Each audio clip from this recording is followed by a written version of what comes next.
Hello folks and welcome to today's art stream. Feels good to do this on a Monday. Monday I think Monday's a good day for streaming. So yeah, let's get right into it. I promised tieflings and tieflings I shall deliver today. As you can see, it's time to start coloring a new character. Excuse me, I'm almost over this flu bug, almost. But my voice is still a bit up in the air. So what we have here is a very cool, I believe they are a paladin. I'm gonna pull up my references. I'm just trying to see if my references say what class they are. Well, my bet would be paladin or fighter, one of the two. Anyway, I do believe the name is Kindle, and they're a very fiery tiefling, and they are a purple tiefling, which makes me happy because I love brightly colored tieflings. Welcome, Chris Katrev, sorry. I am good, thank you. It has been a lovely, chill weekend. It's nice to have a weekend where I'm not doing too much other than catching up with work, which puts me in a good spot to start something new for stream. And thank you so much to Olive Draw for the follow. I hope you enjoy the stream. So anyway, as you can see, I just finished the line art for this character.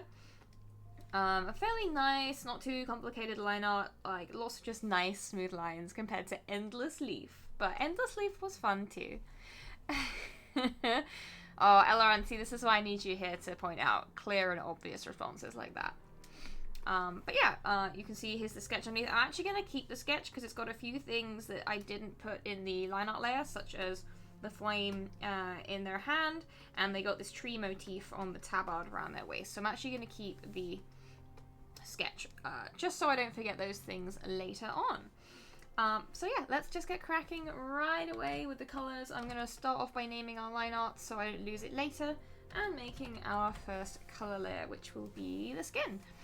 And Kindle skin tone is, I think as I said a minute ago, it's a very nice kind of dusky purple.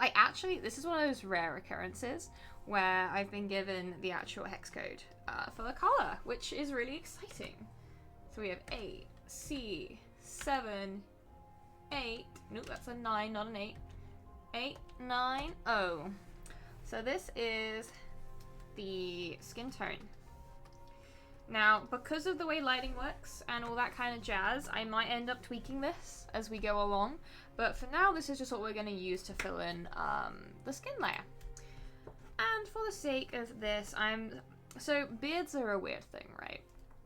Sometimes with beards I include them on the skin layer, sometimes I don't, and I think today is one of those don't times because it's quite a full beard rather than just being kind of stubbly and patchy, so I think we are going to not fill in the beard for the sake of the skin layer.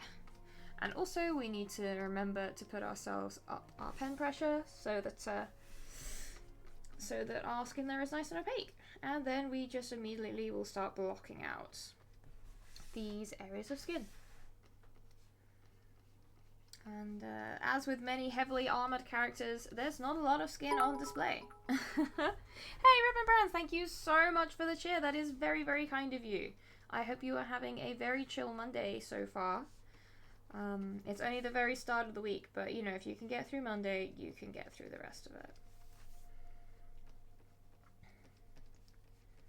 So just paint by numbers style, just filling in as neat as we can all the little parts of the skin layer. Thank you so much for the subscription, Veda Crosswind. That is so very kind. Thank you so, so much. It really does mean a lot to me, so thank you. And hey, bad at screen names from the crew room. Always lovely to see you in chat as well. Gosh, my voice is going to be vocal frying all over the place this evening. Which honestly just seems to be a standard situation at the moment. Right, I'm thinking the brass kind of cuff on the horn, I'm just going to include that for now because we can make a little layer on top to paint that in afterwards. Oh, thank you so much. It's very, very kind. Hooray for artists supporting artists. Just gonna very lightly block in the hairline.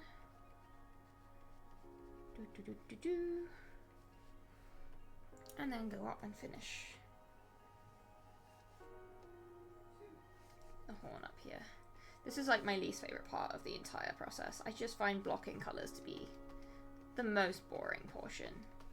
And especially because there's not much interesting to say about it other than don't paint outside the lines. But, you know, we do our best.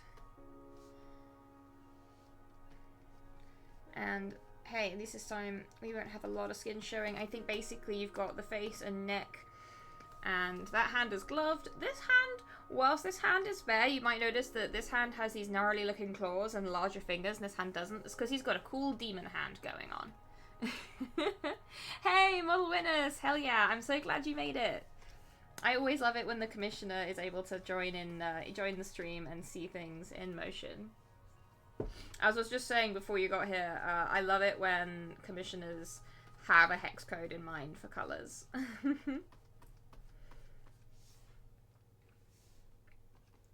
Hey, I don't know, that's his law, not mine. Oh, their law, sorry, I will not assume.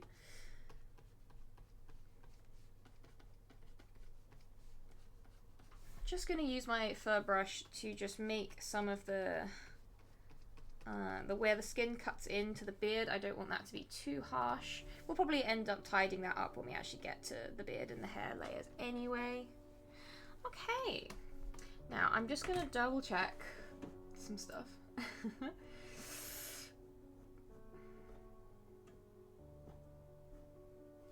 Right, so yeah, this, the demonic hand is going to use their default skin tone, at least to start with.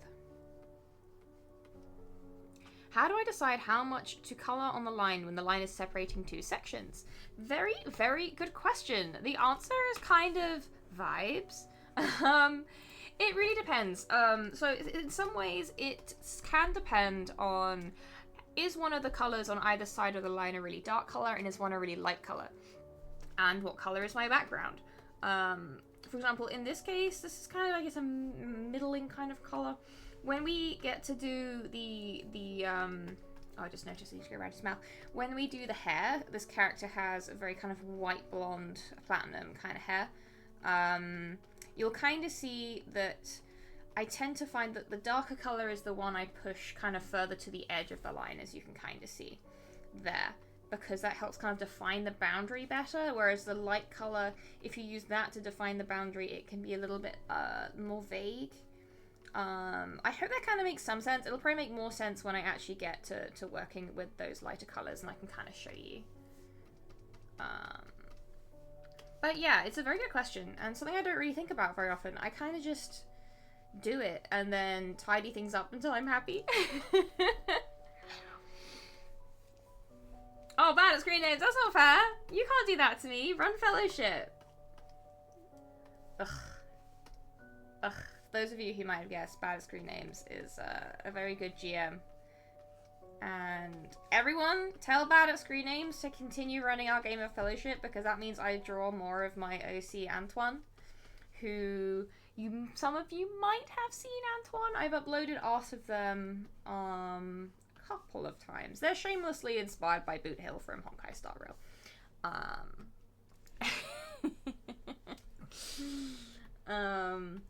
But I need to draw more art of them because they're very dear to me.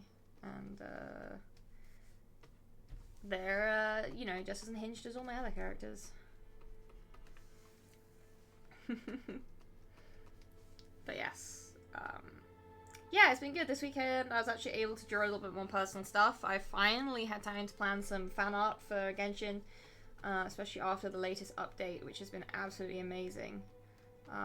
Giving us new bad guys, new really cute bad guys. It's what I've been waiting for. Give me a horrible villain.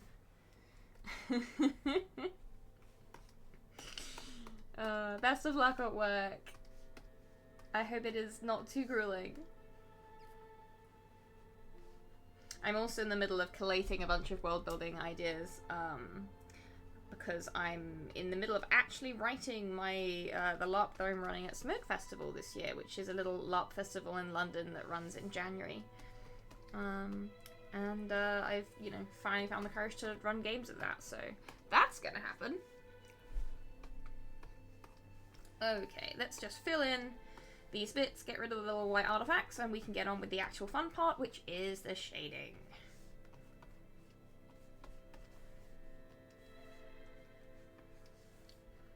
Because no one likes colour blocking, it's boring.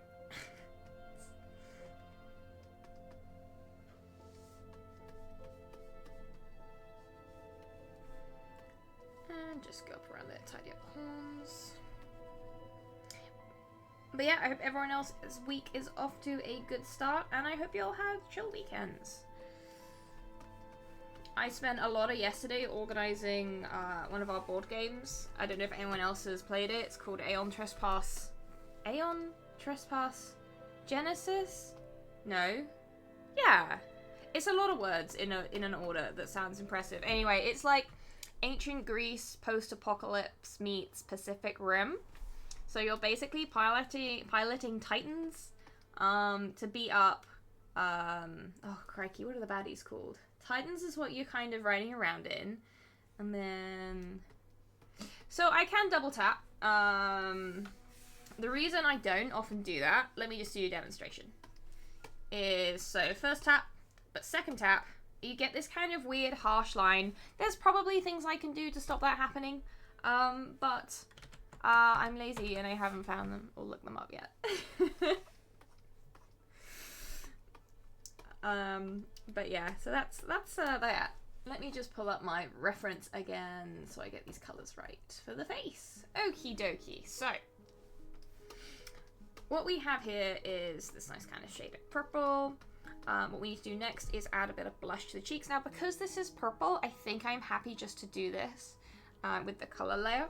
Rather than, as you might have seen me before with fantasy skin tones, I sometimes work using multiply layers to kind of work out the kind of effects I want. But I think because this is purple, my brain can comprehend, my brain can comprehend how pink is going to work on purple. So the important thing is, when you've got blush, is to get a bit more saturated and move towards pinky red part of the spectrum. So that is what we're doing here. It's gonna make it a little bit lighter towards the kind of edges of the face. Kind of do a bit of a raccoon mask situation. And then once I'm happy with the positioning of it, I go in and I blend it nice and smooth.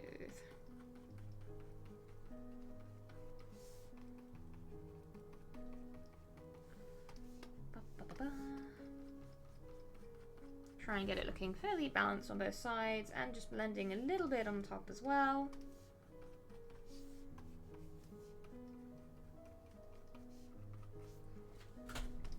There we go, little blushy. The next thing to do is just start working in with our various shadows. I'm going to just switch my tabs back and get on with that. So, starting from our blush color, we're going to go obviously a bit darker and a bit more saturated, because that's kind of the rule when selecting shadow colors, with a kind of standard lighting situation anyway. And I like to start from the inside of the eye. And I'll work outwards. Then with a smaller brush, I like to do the bottom eyelid.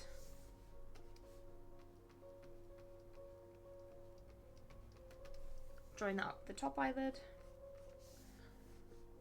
And then just a little bit of shadow coming down from the eyebrow as well, especially on this right hand side, which is naturally going to be more in shadow. Then going back to the colour we started with, next I'll add a bit of shadow just around the nose area. As you can see, I have a little setting ticked right now up here, which stops me from basically painting over edges which haven't already got paint on them. It's basically locking the transparency. This just makes it a lot easier to not worry about going over the lines.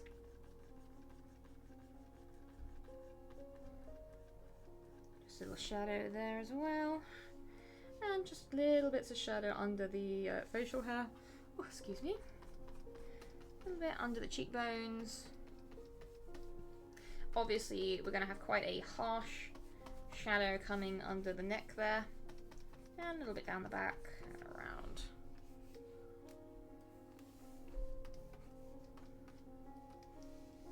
Naturally then, we'll also have some in the ear.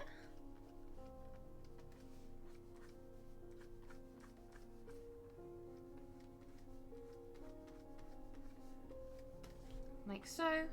And over here as well. Also, I don't know who else has watched it yet, but I watched the Knights of Guinevere pilot a couple of days ago. Oh, it was so good. Highly recommend. Especially if you like a bit of, a little bit of robot body horror and just very tasty visuals, gorgeous visuals. Highly, highly recommend. Going back, okay, so the horns are going to be a slightly different character. Color. Gosh, my word's getting all mixed up. So the horns are quite dark, and then are going to get darker towards the top. So they'll have, I think we'll do them in their own sort of separate layer shortly. For now, we're going to take this shadow color that we've already kind of identified. I'm going to bring it down here and just put some shadows on these fingies. Yes, I guess I did just call them that. We'll see if Kiba graces us with his presence today, if he feels so inclined. Kiba sadly managed to cut his foot last week, so he's kind of meant to be taking it easy and being calm and restful and good.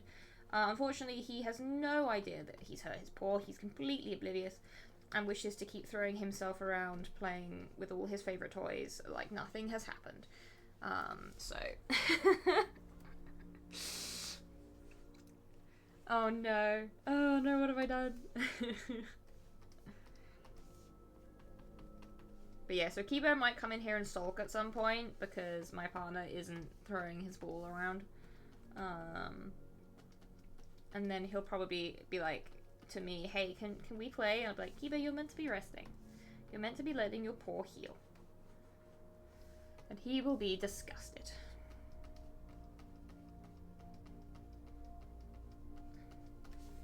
Because all he wants to do is run around. Okay, there's some, whoops, basic kind of initial shading there on the hand. Going back to the face. I'm actually just gonna make that whole little bit of the neck a little darker.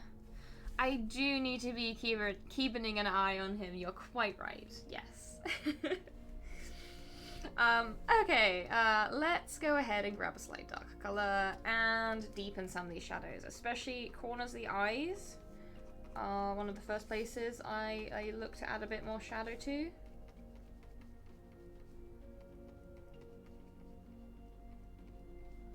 Like so. And just those darkest little crooks of the neck where the shadow's really strong as well. And in this case also kind of just that inner ear little section there. You can't really see it as much on the right hand side. But yeah, I'm getting quite happy with this.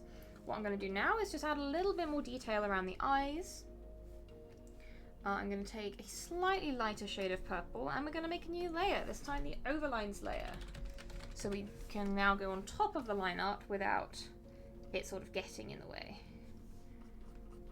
And here I'm basically going to add these kind of like, they're not really eye bags, they're more like the natural highlight you often get because you naturally get quite a lot of like grease on the skin, which tends to bring a lot of highlight to this area underneath the eye. Some art styles really bring attention to it, like in particular in Arcane you'll see they really make a big deal of this shaping with the eye. It's kind of one of the things that makes the Arcane art style kind of stand out a little bit.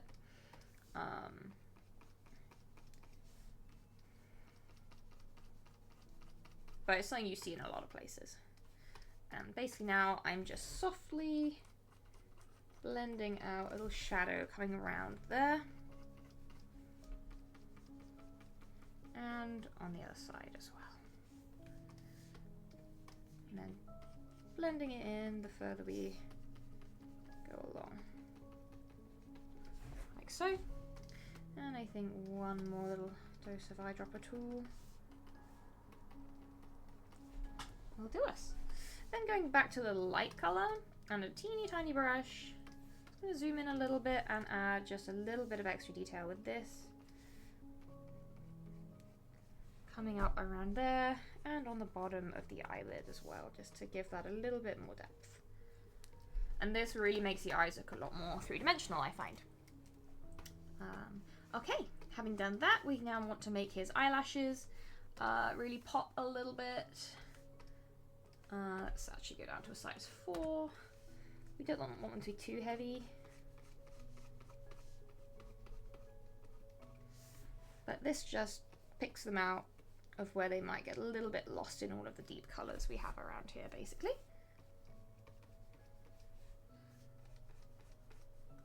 Okay.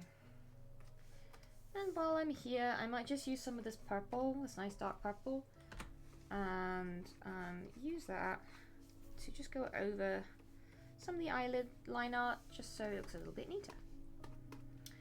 And we are left with that, which is working nicely. Oh, something else that I sometimes do is take this light color and just add that for the nose highlight. Then I can get rid of the liner underneath. Okay, what actually I think I might do is have this as its own tab. Yes, that works, that works. Yeah, okay, cool. Ooh, doppelganger monster. Hello. That sounds fun. I just love good monsters, okay? Big fan of monsters. Right, I'm just going to add a little bit more detail to the ear over here, especially with the blush colour. You get a lot of blood vessels close to the surface with ears, which is why you get a lot of kind of pinker and more saturated colours inside ears, if that makes sense. And then I'm going to take our shadow colour, use that to pick out the top lip. This fella isn't particularly wearing any makeup or anything, so we don't need to worry about that. But we do still want to add a bit of shadow here and there. Just a little bit coming down, framing the lips. And then if we want to, we can just go ahead and add just a little highlight. Nothing too harsh, because we don't want to look like he's wearing lip gloss, but you kind of know where I'm coming from now. Okay, next thing to do I think will be the eyes. So I often use a base which is kind of like a very pale cream color for the base eyes, but for this character we are not doing that. They are a tiefling, so they have cool, weird, scary eyes. This character in particular, his eyes are a kind of ambery gold with a black sclera. So for our black sclera, we're not obviously going to go completely black. Because then we'd have no space for shadows. But we're going to go quite dark, like so. Just fill in the area that would be the sclera, like so. Then we'll take our little bit of shadow and add our shadow where it needs to be. Gonna look super broody. Then we're going to go ahead and add the orangey amber eyes. I'm actually going to start with quite a rich, darker browny orange to start with as our base tone.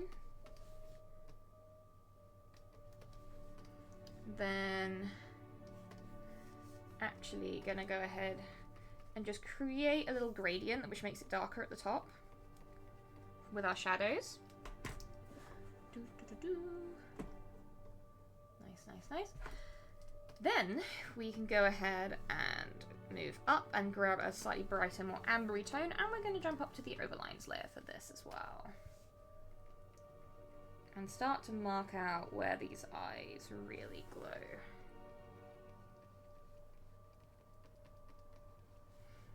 By having that basis of the dark layer underneath really helps, I think, bring that brightness and add the light into the eyes. Then smaller brush, because I like to add a really bright ring around the pupil. And then just sort of making the pupil itself stand out a little bit.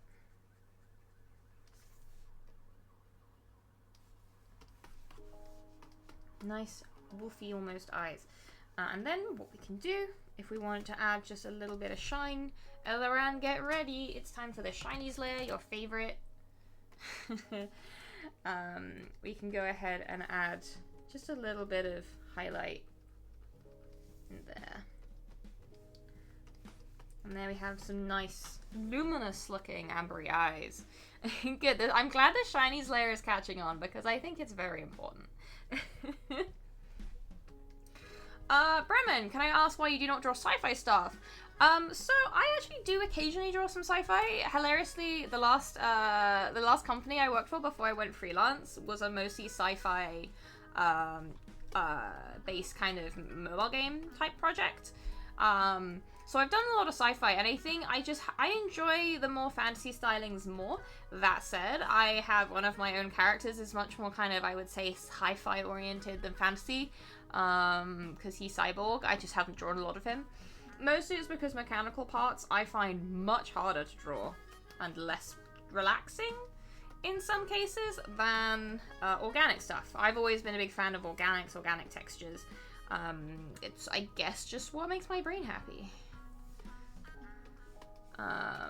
So that's kind of why it's more just kind of personal preference, more than anything else. But I do do sci-fi characters, and I also do take sci-fi characters as commissions as well. I've had a few Actually quite a lot this year. Some of them, not all characters that I paint, not all kind of projects I work on, like can I share online. I actually do quite a few that are kind of, I've kind of come with agreements not to post them online because they're part of other things, or the commissioner just doesn't want them online. And a few of those have been more sci-fi oriented this year.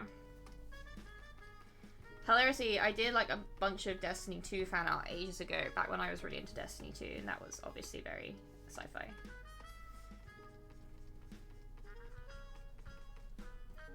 Right, I'm gonna go and edit some line art in a minute, but for now, I'm just basically tidying up these points where the horns come into the head.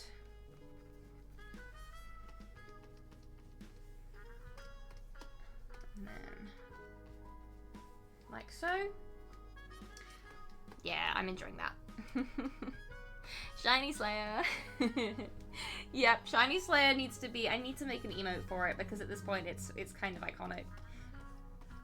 So just putting on a little bit of shadow here. On that lower edge.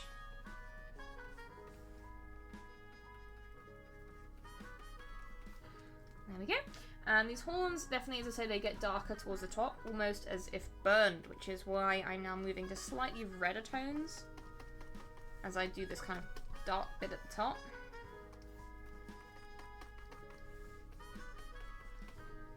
And then, with that done, brush of Shiny Slayer. We don't want to slay the shinies, though. We love the shinies. Okay, we're also going to make this a clipping mask, because we are going to experiment a little bit. Because the reference has these little gentle bits of almost kind of like red that come down.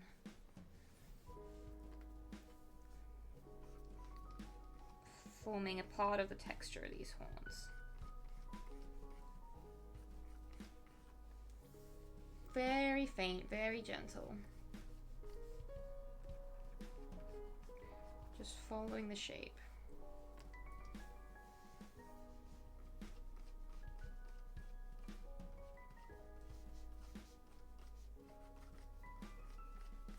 I'm going to try and keep them quite subtle.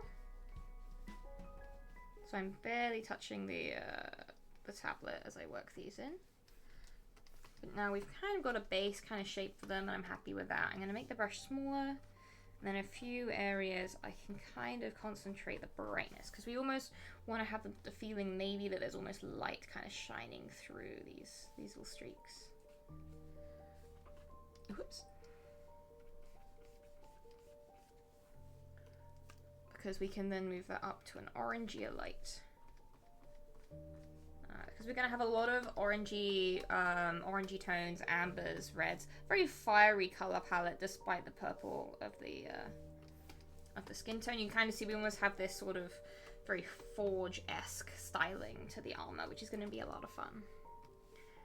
I love painting armor when there's a really interesting aesthetic to it, you know.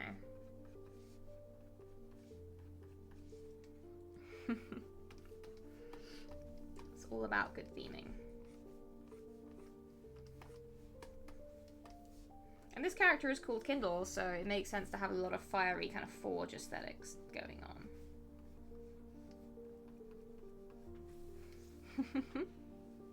Absolutely, got to get a little bit of that glow just peeping through. Wonderful. And what I might do on the same layer, because it's not really a reason not to, is we'll do the brass cuff on the horn.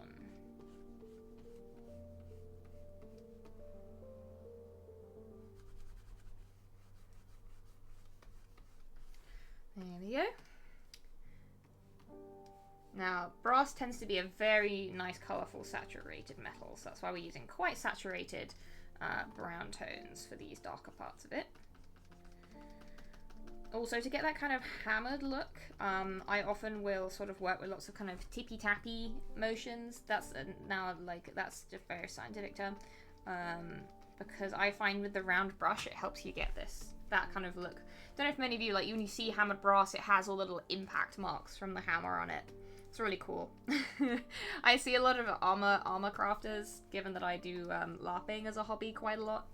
And getting to have it, like, look at proper armor up close and personal is so useful for understanding how it actually works and looks. If you have a chance to look at any at, like, a Ren Fair, I highly recommend it.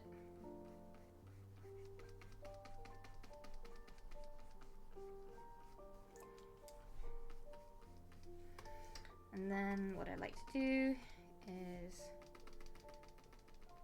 lots of kind of little tippy-tappy blending marks to blend these colours in with each other.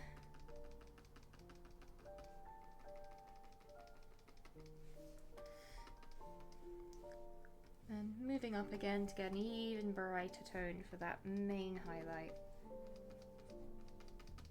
Just get it looking really nice and fiery and bright. Kindle a fire in their heart. What a great name. And then you have highlights coming from like the side and below, which tend to not be quite so saturated. These are almost more like side lights, really, I should say.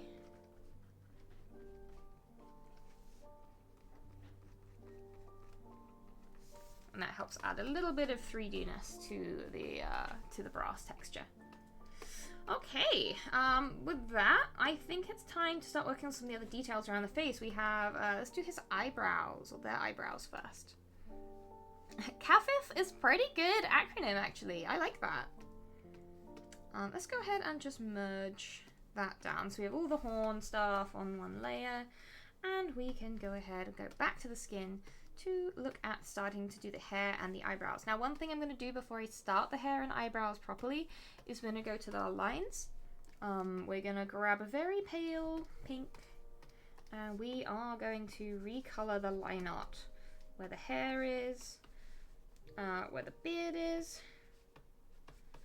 where the kind of tail of the hair is, and also of the brows. The reason for this is this character has very light hair, and you often find that this can get a little bit lost if you keep your line art really dark.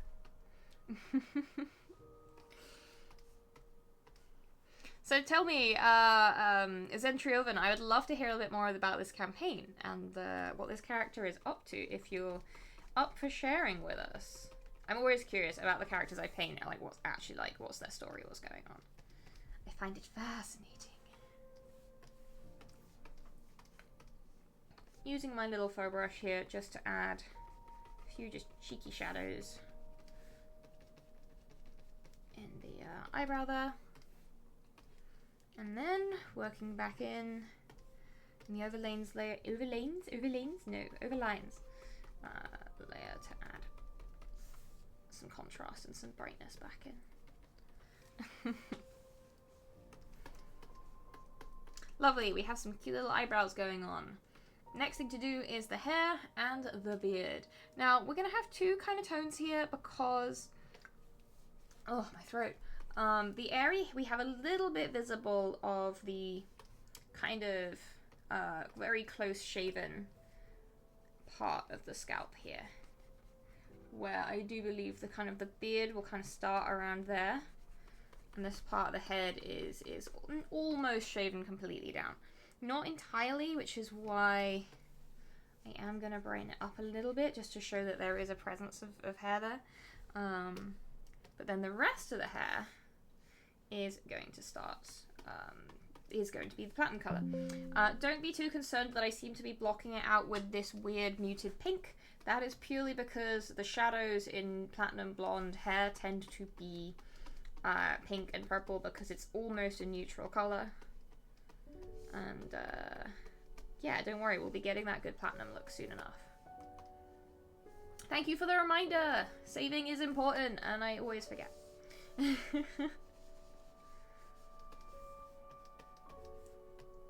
Then we also have the hair coming down here, and the beard, which I think I will block the beard in with this layer as well.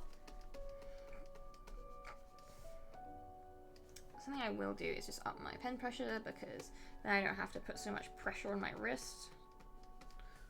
Oh, actually, that's not a piece of hair, is it? That's a piece of the scarf.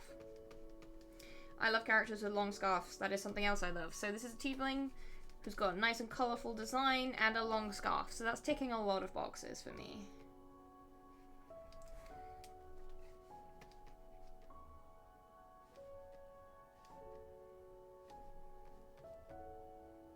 Just trying to stay as tight to the lines as possible. It'll mean less work for us later.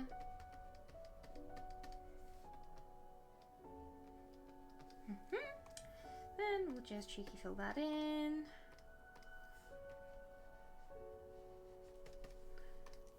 And just pull back a little bit there, just so it's not all one big clump.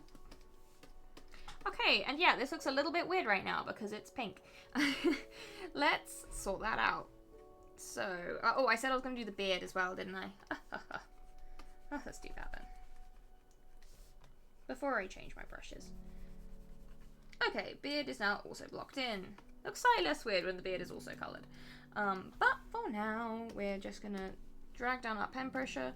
We're going to make sure it is locked, and we're going to start working up the kind of spectrum of colours, and indeed down.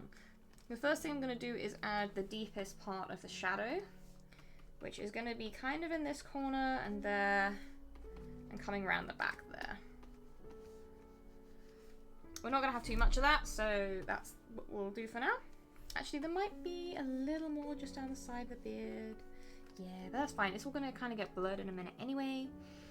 Now we start working our way up towards the pastel colours. Thank you so much to Ada Lovely for the follow. I hope you are enjoying the stream. So making our way up a little bit with an orange. Just really, really gently, but roughly, you don't need to be too careful at this stage, blocking in where the light hits. Then going up again, all the way to these much more yellowy tones, which is where obviously the more platinum coloration comes in. And really adding this in the brightest of the areas, like so. Then going ahead, sticking on a gentle blur, not that much, that just gets rid of everything. About that much. So we basically have a soft gradient to work from now. And with that done, we can switch back to the hair shading brush, zoom in, and start popping in some shadows. And to do that, we're using one of the dark parts of the gradient to shade some of these lighter parts. And to start with, I just like to go around the hairline, because you tend to get a bit of shadow where the hair connects to the head because it slightly folds in over itself. You're just gonna have to trust me. And then we can start kind of wherever the locks are kind of going, overlapping in on themselves. That's kind of where you want to put some shadow. And also coming around from the back to show where it's kind of tucking down on the other side of the scalp. And then once you've done that, you can start actually working in where the twists are themselves and adding a little bit more texture in there. Some of these I've added that texture in with the line art, some will need more in the color layer. But as long as you just pick one direction for each lock and stick with it,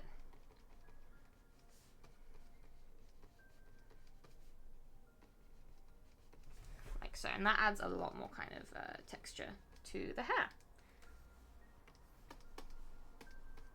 Can see how it's going. Nice, and then we're going to do the same down here.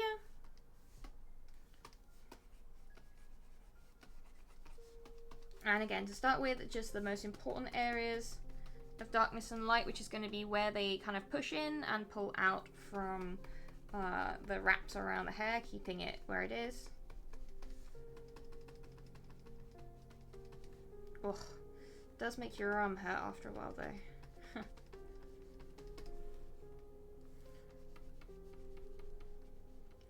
And then this bottom bit is kind of more shaped. The kind of locks kind of fall a bit loose down here, so you can kind of treat this like loose hair. Like so. Okay, and then as before, adding texture to the twists.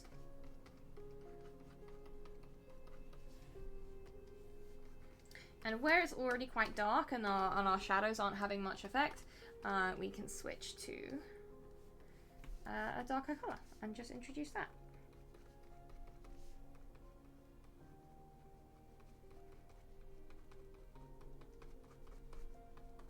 And in a few areas of intense shadow, we can also kind of just use a bit more of this.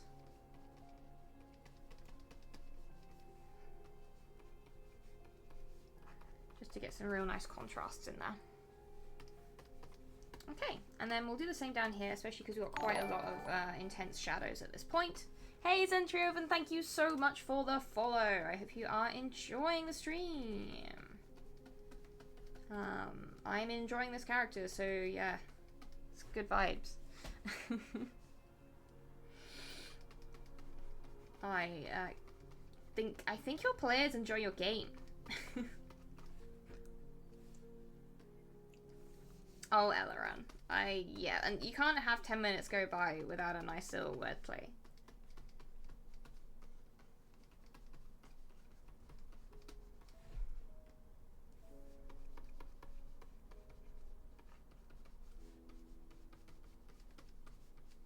Okay. So yeah, we've got that nice kind of texture coming through now. And there's a few things we can do at this point. We can go in with some highlights on some of the darker sections. Although we don't want to do too much of this because that's going to lose a lot of our depth if we start kind of being a bit too generous with this. Just here and there to add some extra light. And because this to me is still looking a little too on the lilac side of things, we can go ahead, pull open the hue and saturation panel. And we can mess around a bit. We can take down that saturation. We can push this more towards the yellows.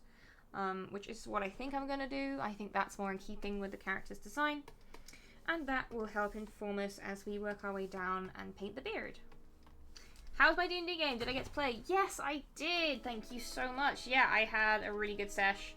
As I say, my warlock has just gained polymorph from one of the Eldritch invocation he took when they got to level 7. And his warlock patron, basically the last thing he said to him was that, hey, I need to make sure you're still taking this seriously, and you need to prove to me that you're still, you know, able to do callous and make the tough decisions. So you need to go kill someone to prove to me that you've still got the guts, basically. So my character was having a pretty bad day anyway. So he did. He went out and told the others not to mess with him, not to get in his way, so he could go and quietly do a murder. So he did that. There's like a faction of baddies. We're doing the Wild Beyond the Witchlight module, only a lot of things have kind of been tweaked to also be a little homebrew. And there's a faction called the Wild Hunt, which is delightful to me right now, playing Genshin Impact a lot. So, and these guys aren't very nice, like forcing other shifters, which is my character is, to join and conscript them. So he went out, he kind of used himself and a tabaxi who happened to be there, unfortunately for them, as bait, so he could try using polymorph for the first time, turn into a giant ape and tear them apart. It was a good time. He's feeling very pleased with himself right now. Yeah, Sculpture of Flesh, that's the one. Love it. I don't care if it's not like the meta choice. I love polymorph. I don't care about using it on other people. I just want to use it on my own character to turn them into a horrific monstrosity. Because yeah, I know you're technically only meant to turn into beasts, but the idea is because it's a eldritch application of the spell, it's pretty grim, and it's a little bit John Carpenter's The Thing when he uses it. So it's gooey. Yeah, slow was another one I'm always tempted to take, but I think the 3 I've got at this level are, when he was baby, he took Mask of Many Faces because disguise self at will is so handy for roleplay shenanigans. And then at when he got his second Eldritch. Oh, he has obviously Agonizing Blast because, you know, it's just, you gotta have that. Then he's Pact of the Tome, so I think he took the special tome invocation that allows you to then learn ritual spells and copy them into your book. I can't remember what that ability is called, and it's not in Baldur's Gate 3, so I've kind of forgotten how it works exactly because I haven't had to use it in so long. But he's got that one as well. Okay, so I'm really enjoying these colors. This is very fun so far. So the next thing I'm going to do is we're going to do these lovely little earrings, and they're also going to be the same rich brass that we've been using for the earrings. So first thing to do here is I'm actually just going to erase away where the skin kind of intersects here. Same on this side. Ba-ba-da-da-ba. Because then we can kind of just use any of these layers as... I'm going to just use this one because it's there. We can use these layers as ones to put the jewellery on. So I'm going to go ahead and once again just up my pen pressure to make sure this is nice and opaque. And then just pop these in.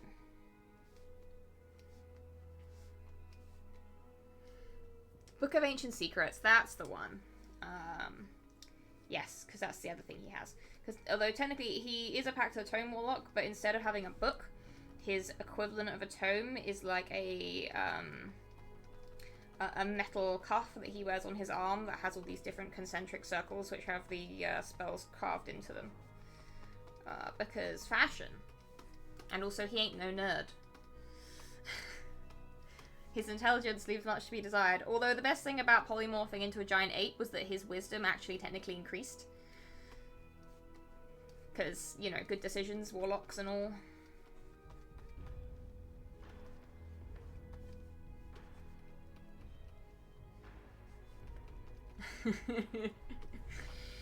It's true, I haven't played a nerdy D&D character in such a long time.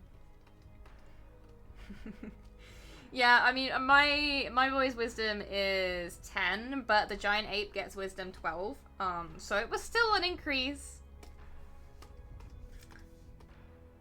Just gonna grab that really nice, dark, rich tone to use. I'm gonna jump down to a size 4. Oh, so good. But yeah, so his standard wisdom is not great, but that explains a lot of his actions. And why he's dating the Dragonborn in the party. Which, honestly, you know, is a choice.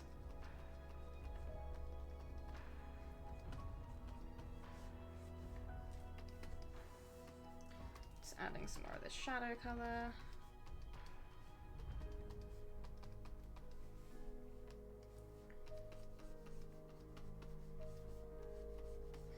Then switching up to start working some of these bright bits back in. And we'll just go straight to this. I am going to just pull back on the saturation a tiny bit because I think it might make them look a bit cluttered.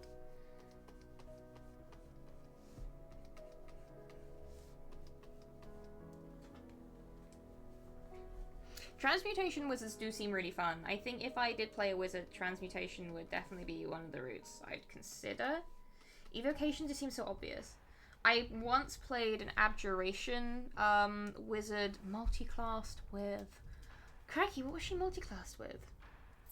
Oh, I think she was multi-classed with fighter? Maybe? Like Eldritch Knight, wizard, multi-class, abjuration. Just untouchable. I think. She was a lot of fun. She was loosely based on a LARP character of mine as well. Oops, 12 is going to be too big. How about a 7? That was for a one-shot. I played a lot of one-shots back when I played more D&D. And did it on, like, stream and quite a lot on Twitch. And that was just when I like, chewed through a lot of different classes, like, playing all sorts. I had a drunken master monk called Mercy, who was one of my absolute favorite D&D characters. Loved her. Yeah, the thing is, I'm getting the fireball experience from Warlock, so I don't need the fireball experience from a wizard as well. I've gone very much a lot of fire theming for my Warlock because it just makes sense. It just, trust me, makes sense.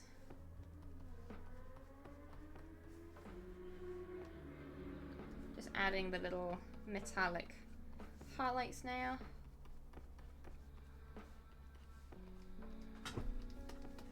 Yeah, just so the gold or the brass, I suppose, really pops. Yeah, the fireball experience, it's great. I love it. And you know, the funniest thing is the only time I've actually used fireball in this game is when my character was semi-mind controlled by a Fey Prince and used it on his own sleeping party and their tent with all their belongings in it. Absolute 10 out of 10 D&D moments. No competition. It was amazing. I love betrayals and PvP so much. Okay, we have the face and the hair and the little upstairs accessories all done, and I'm very happy about this. So it is now time to start working on the rest of the outfit. And the first thing I think we're going to do is make our way down to this lovely sort of scarf that he's wearing. So make a new layer. I'm going to start naming these again, believe me. And we're going to call it scarf, shockingly. And I kind of want a nice chill shade. I think we're kind of going for a bit of an orangey red with this one. A bit darker than that. Yeah, we'll start here and we'll go from there. And this is really going to be sort of our opening color with the outfit. So once again, it's time for color by numbers. Don't go outside the lines.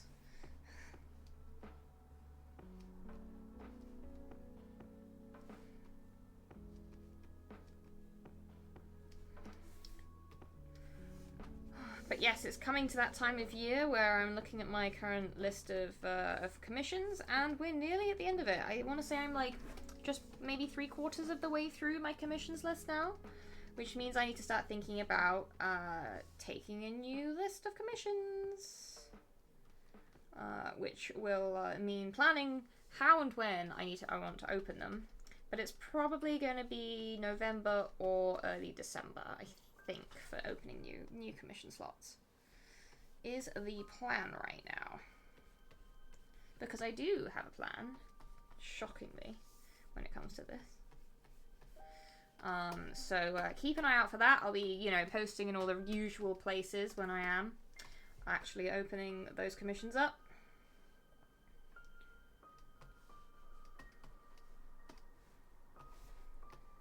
And yeah, I'm looking forward to a whole new batch of cute weirdo characters, because I love what you guys threw at me last year.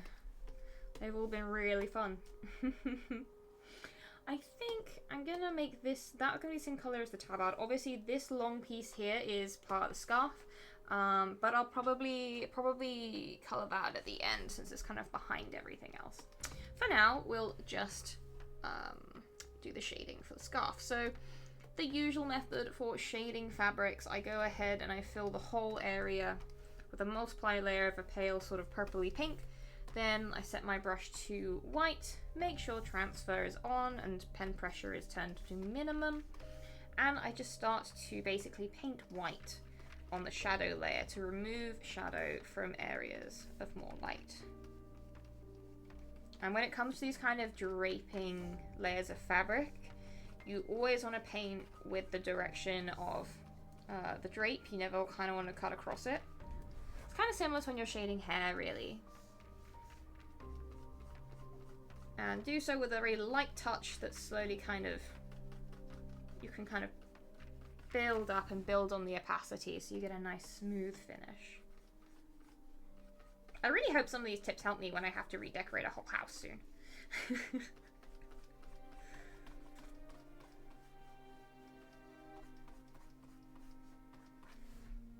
And when you've got a fairly simple drape like this, it doesn't take too long because you're basically just painting in like these lazy arcs, right?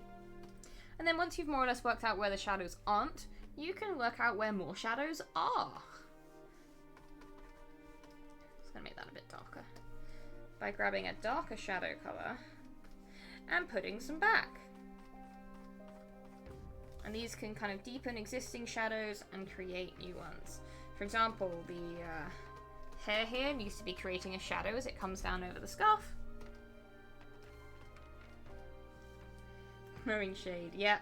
I'm just throwing it like spaghetti. Hey, thank you so much, Christy, for the resub. That is so amazing. Thank you so much.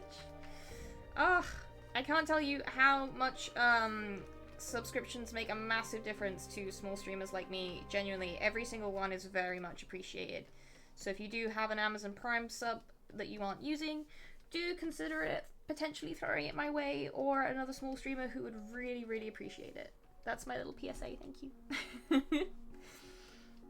Oh, I'm so glad you liked her, Christy. I had so much fun. Honestly, all the characters I've been working on lately have brought me a lot of joy. There's a lot of very strong characters. I think the best part is all of them have been very different. And that's what kind of keeps my motivation and energy up, is when I'm not painting the same thing over and over again. Everyone's been very creative. I'm so proud. Right, going down to a really dark colour, just in a few places. Yeah, so, oh, excuse me. It used to be, I don't know if it's the same way anymore. It used to be that if you have Amazon Prime, you had like one Prime sub, because obviously Amazon required Twitch, that you could basically, would be basically the equivalent of like a free sub for you. Yes, just like that. It's still a thing. Thank you so much. And yeah, it's kind of like a sub that you won't have to pay for. It's just part of your Amazon subscription.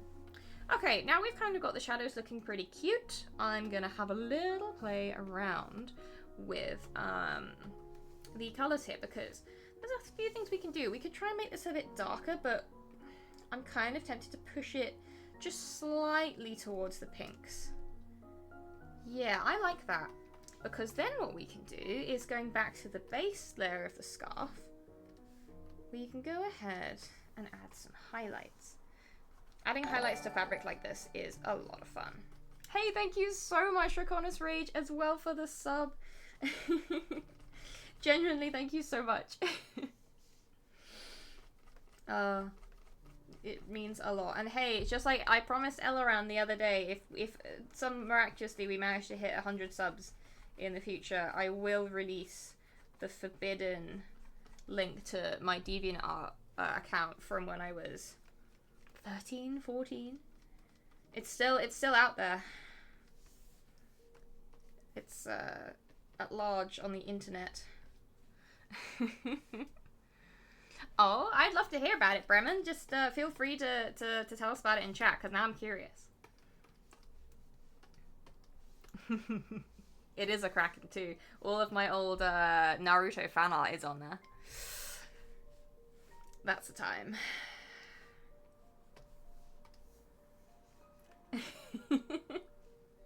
Yeah, I don't really use DeviantArt anymore for obvious reasons. It just sort of tailed off.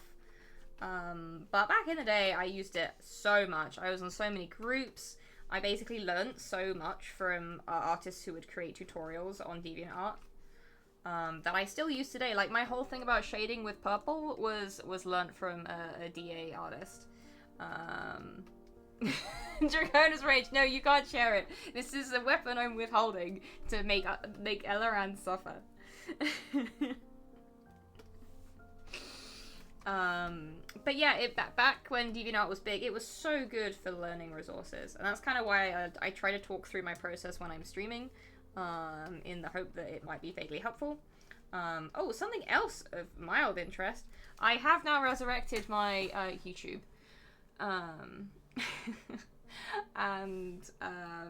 So I have started uploading VODs again, so I will quickly grab a link. It's been a while since I threw my YouTube link into Twitch. Nope, that was the wrong thing I did entirely. No, back up. Here we go. So I will now be adding I'll be adding stuff again through YouTube with past VODs and videos and stuff. so they aren't lost forever to the vacuum of space or whatever. Yeah, so keep an eye on that. And thank you so much to Immortal Witness for the follow as well. But yeah, it always makes me really happy that these might continue to be useful, which is one of the reasons I do them. Right, going back to this. Okay, I'm actually now, whoops, no, I don't want World Anvil. No, that's not for right now. That's for later, when I'm trying to organize game things. No, for now, what am I going to work on next? Armor is something that is a little bit tricky, and I like to sort of plan armor before I do it. I'm trying to find, where is the link? Let me find the link. Here we go. Because I'm thinking the next thing I might work on here is some more of the fabric parts of this character, and then I can blast through the armor when I can really lock in and concentrate.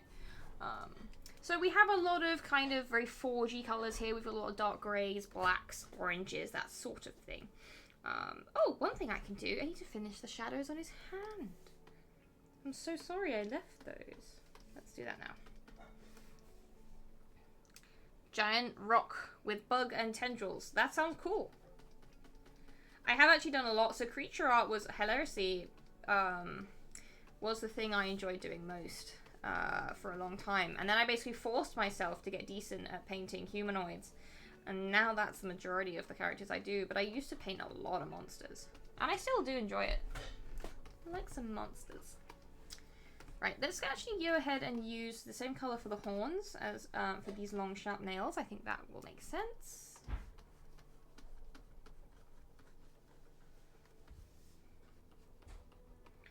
So kind of working a bit like kitty claws.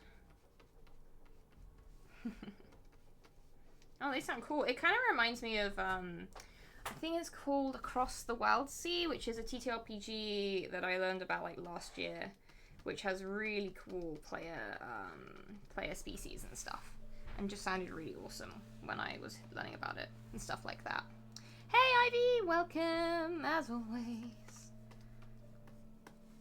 We are tieflinging this evening. It's a tiefling kind of night. Let's go ahead and just add a little bit of highlight on these claws. Nice hooked talons. Love me some talons. There we go. That's looking a lot better to me. It's shiny. Okay, doing a little zoom in on this character so I can double check the materials we're playing with here. Yeah, I'm going to do a little mock-up for something that's going to come later. Because you see we have these long pieces of kind of skirt fabric here. They're going to have a really nice, they're going to have like a smoke pattern on them. So we're going to mock that up by having a little bit of that fabric up here. And this fabric is going to be like a dark smoky tone. So I'm actually going to reuse this dark kind of burnt purple from up here. Because it's smart to try and reuse colours from your palette rather than keep introducing new ones. It makes something look overall a little bit more cohesive. Just going around those little edges. Whoop. Yeah, Wild Sea is definitely something I want to try one day. You know, I've got a very long list of games I want to try. One day. I'll play them all. Or I'll just end up playing more D&D 5e. Or, you know, maybe Fellowship. I know that Battle Screen Names isn't in chat anymore, but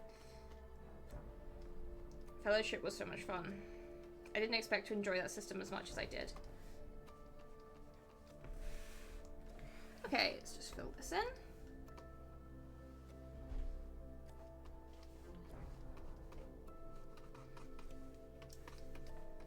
And actually, you know what? I'm feeling kind of like doing things in a weird order today. So what I'm going to go ahead and do is drop my pen on the floor. Is I might actually just whack in... Actually, no. No, I changed my mind. I kind of want to do the tabard before I do those bits. So let's just carry on as I said. Let me actually do what I said I was going to do. Which is just do a little trial with this piece of fabric up here. So we're going to go ahead and once again, the regular process for shading, slap the multiply layer on, then remove some stuff from the multiply layer. Hey, Centroven, thank you so much for the sub gift. That is very, very kind. Thank you. It's also just to remind folks, if you have joined the channel today, or if you're a member of my Patreon. Oh, we had a Kiba. We had a Kiba. Look, there's his butt. Kiba, come say hi. Kiba. Kiba. No, he's focused on something. What's this, Kiba? Come say hello. Yeah, come say hello. Come here. Oh, come on then, Kiba. Do it for your fans. Do it for the people. Good boy. Hello. Oh, we're doing kisses. Hello, everyone. Kiba has actually come to say hi for once. Good boy. You want off? Is that enough chair time for you? Yeah? What do you think? More chair time? Less chair time? What's the vibe? Actually quite chill right now. Good boy. Good boy. Yeah, he's all sad right now because he's hurt his paw. Okay, we can go down now. Good boy. We finally got Kiba. We got a Kiba on stream. He's like, enough of that. Oh, he's just gonna sit now. He's gonna sit doing the no talk to me Iangi pose. Like, how dare you pick me up? Anyway, we had Kiba content. That's great. Where was I? I was doing highlights. Much less important than Kiba. Hey, you're not allowed to chew your foot. That's banned. It's illegal behavior. But it's very kind of him to drop by. He has a very busy schedule. And he's off. Bye, Kiba. There's clearly something out there that he's protecting me from. Definitely. Well, not anymore. But yes, it's weirdly got really warm. It was actually... No, we don't need that. It was, it's getting to that nice chilly point. It's getting to feel really autumnal now, which means it's much nicer for him. Because obviously he's got a very thick coat that's much more suited for cold weather. So he's enjoying the autumn vibes coming back.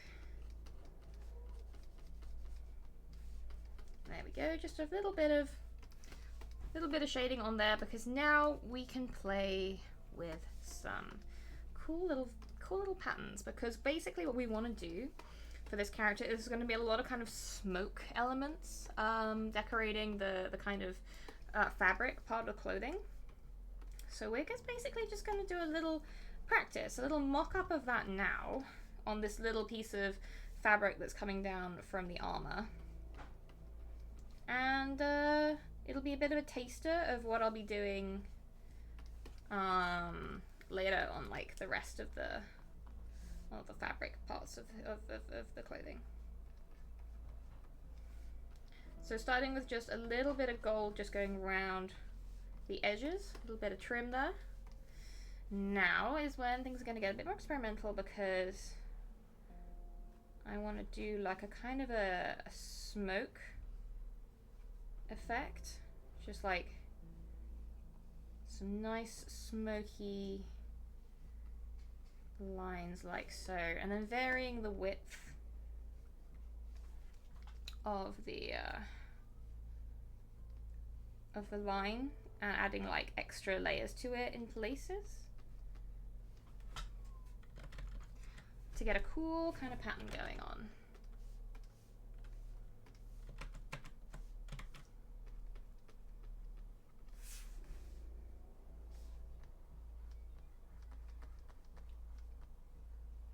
It's almost going to be quite, I want it to be almost a little bit kind of elegant, but also kind of, yeah, still that kind of smoky, fiery vibe. Then we can use the eraser tool to cut back into it and make it so the lines are a bit less heavy in places, like so. And then the really fun part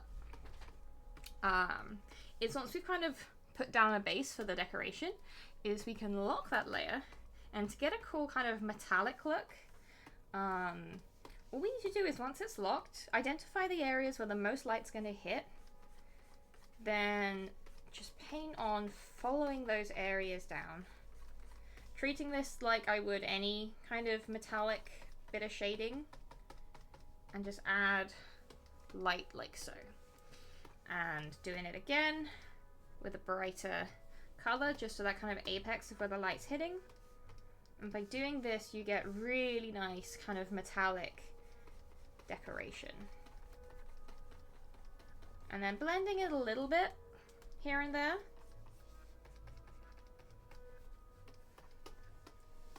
But you get a pretty cool effect by doing that.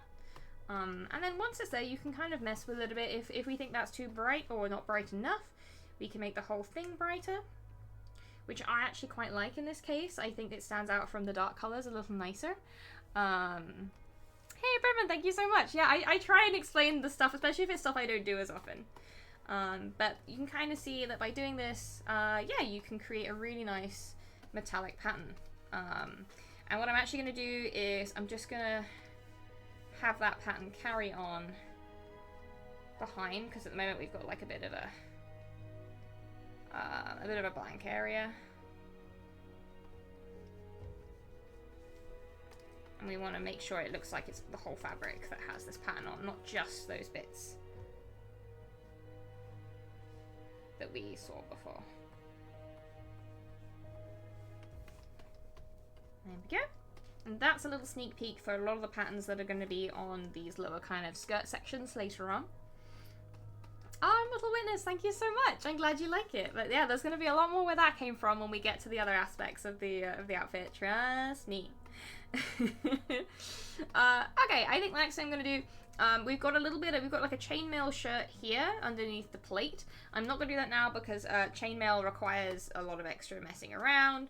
What I think I'm going to do next is we're going to move down the sleeves, which are going to be a more kind of charcoal-y fabric. Again, I quite like taking dark colors from the horns up here, so we're going to start with that. And Trevor, thank you so much. I'm really glad you like them. It's a really fun process, like doing these kind of embellishments and patterns. It's a lot simpler than I think people assume it is. If you keep your layers separate and you have the ability to lock the transparency, you can create like really cool gradients and like rainbows and metallics and stuff. It's great. Oh my god, Ellerin. That one's not even obvious. How did you come up with that one?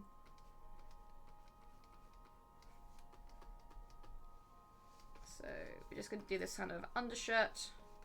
I guess it's kind of probably like an arming jacket. Not quite as heavy as a gambeson because I haven't got the padding on there. I added lots of straps because my inner goth just likes to add leather straps to things. And you know, this is the devil hand that's casting the fiery magic. So you know, we gotta add leather straps to make everyone aware this is the most goth of the hands. It felt important.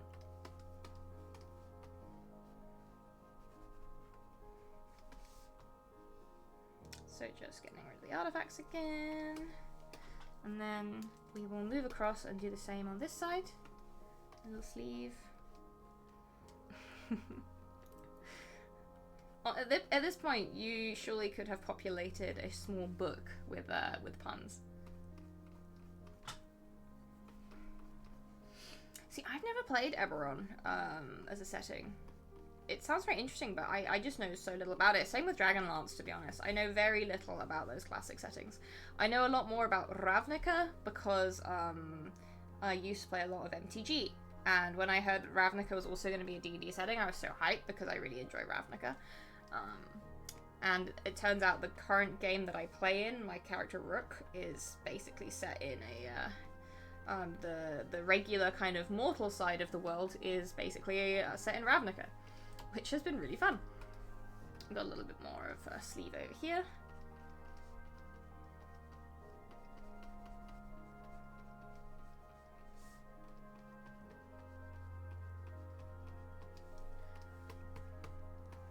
Right, we can fill this one in as well.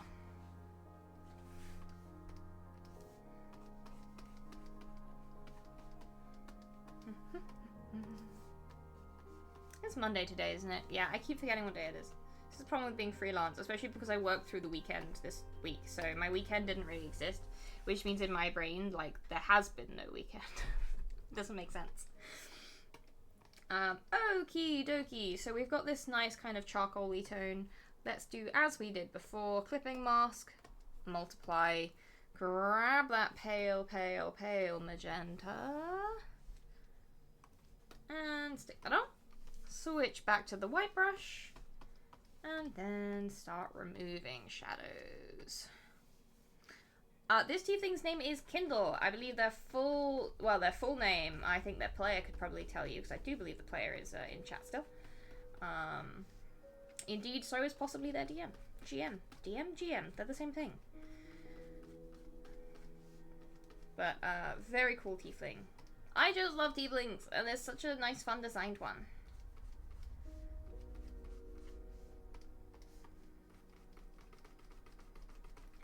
Just softly adding a little light to the part of the sleeve there.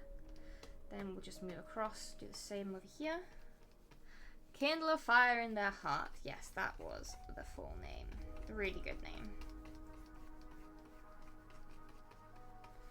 I'm a big fan of Tieflings that have, like, names that are just, like, either the virtue names, like I had a Tiefling called Mercy, or the names that have, like, just a straight up, like, object but meaning like that. I think it's really fun. It's like, I love the announcement of the new Critical Role characters and the Tiefling called Tyranny. I'm like, who, like, that's so cool. I wish I'd come up with calling my Tiefling Tyranny. Damn.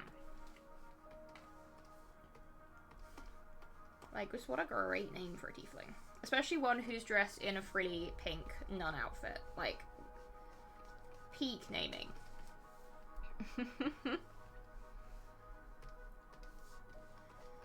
Right, now just going in with those darker shadows.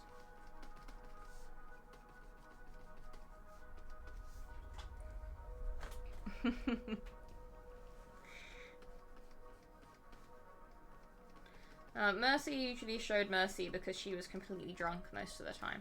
Because drunken master.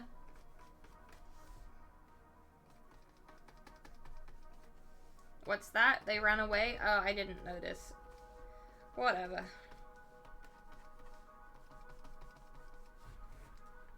It was for a game which was like the point of the campaign. It was one of the ones that back in the day that we streamed, and it was like an all Tiefling campaign, and it was meant to be this kind of pleasure barge that basically sailed the River Styx, and it would all kind of ferry souls as well to the Hells, people who'd made deals with devils or demons, and it was kind of like a neutral territory, the setting of this barge that would ferry souls to the bad place, who had done the bad things.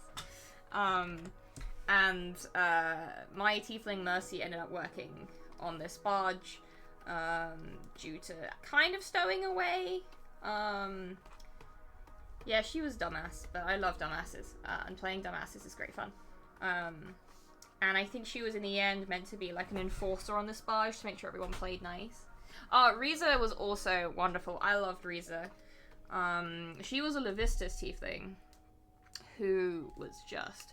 That was back before they changed Path of the Beast, and the tail weapon that you could get as Path of the Beast Barbarian was just bonkers. You'd never use anything else. It was like a D12, and it was beautiful. Oh, Riza, you were so good. But yeah, that was going to be a great campaign. But like many campaigns, that one just kind of fizzled out due to like player and GM stuff. But hey, maybe I'll bring Riza back one day.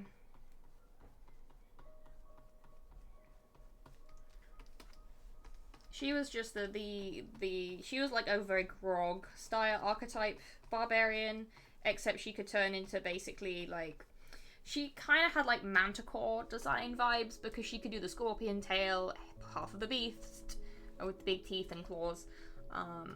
And she was kind of meant to be like a science kind of magic science experiment that her parents had made.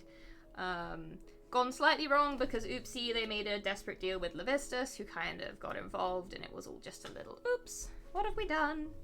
We made this child a little bit fucked up. But she was really fun. I'd love to get a chance to play out her story properly one day.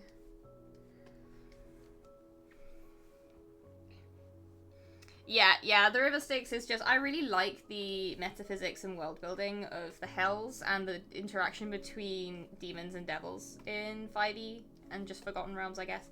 I'm always a big fan of demons and settings anyway. I find stuff like the Goetia fascinating. I literally went to a Goetia themed LARP like last week. So I always like to develop that aspect when I'm running games. Actually no, that's a strap, so I don't want to be adding highlights to that yet.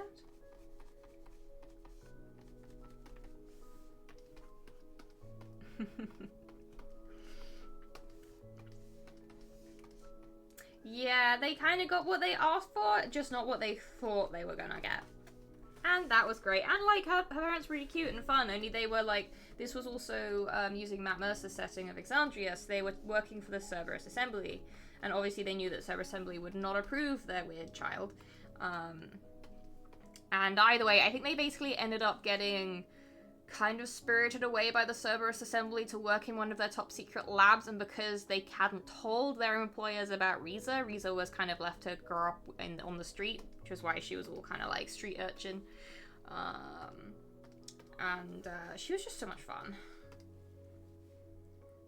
Alright, let's go ahead and add these dark leather straps around the arms. Goetia was really fun. Yeah, it was, or Goetia. I'm still not sure how you're meant to pronounce it. I really enjoy that a lot because it's, you know, getting to see a lot of good friends, going a bit feral. I got to make really fun costume, and the costume worked really well. It was really cool to be like 7.5 feet tall and terrifying. You know, swan about being a demon. Good times. But my next LARP is coming up at the end of October. That's my last one for the year. And that is Mayfair, which is a very different beast because it's basically Bridgerton the LARP. And that's going to be great fun. And yeah, very, very different vibe. I will not be doing horrific violence to people. I will be being socially awkward and struggling to speak to women because I'm playing one of the young gentlemen who is very nervous. But that's going to be really fun.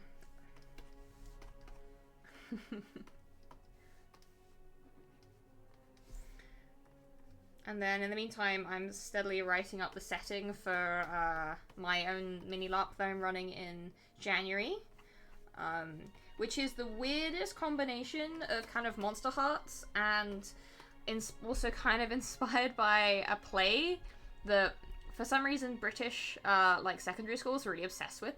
I don't know if they still are, called An Inspector Calls.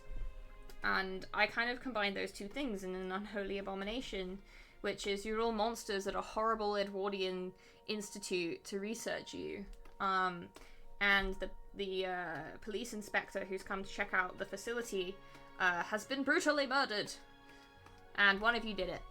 And unless they find the culprit, you're all probably going to get put down. So. Yay, fun!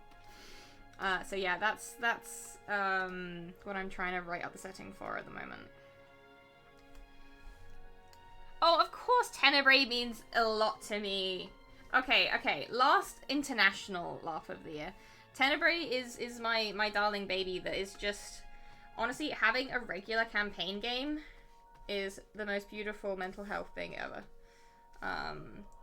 But also, it's very complicated for reasons I'm not allowed to talk about, so I'm very excited for the next session, but I also know that if I start talking about Tenebrae, I'm going to say things I'm not allowed to say in front of people in chat who are not supposed to know. So I can't talk too much about Tenebrae.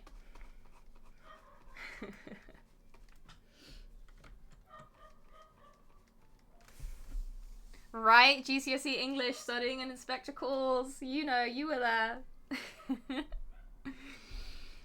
I mean, I really enjoy the storytelling devices of it, and I'm planning to use those in a lot, basically, so that each character has an aspect of the story and context for a murder. Also, but like the slight twist is that in this case, it's the police inspector who gets murdered, because, you know, I don't need to say it. But Yeah, so that's going to be really cool. Oops, I didn't close that, did I? There we go. So yeah, I need to write that up. And actually getting to write the thing is the hard part.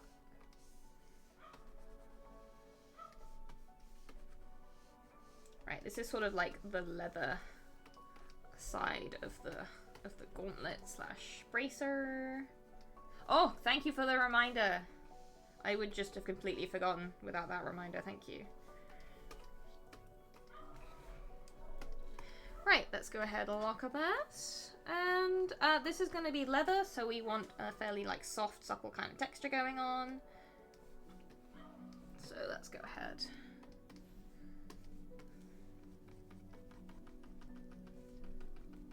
And just start working on the highlights.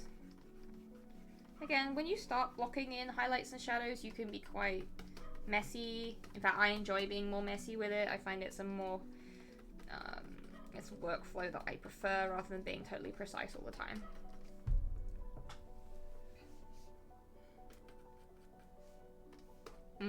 Void damage. We love void damage.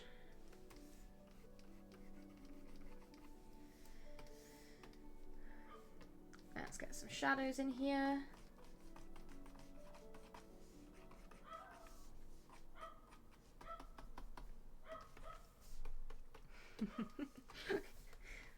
That feels like a good one-liner for when you unleash your magic on them.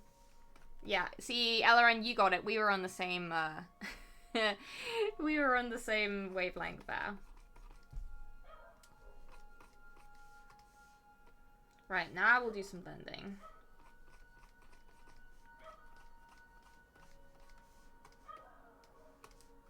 Whoops. Wrong thing.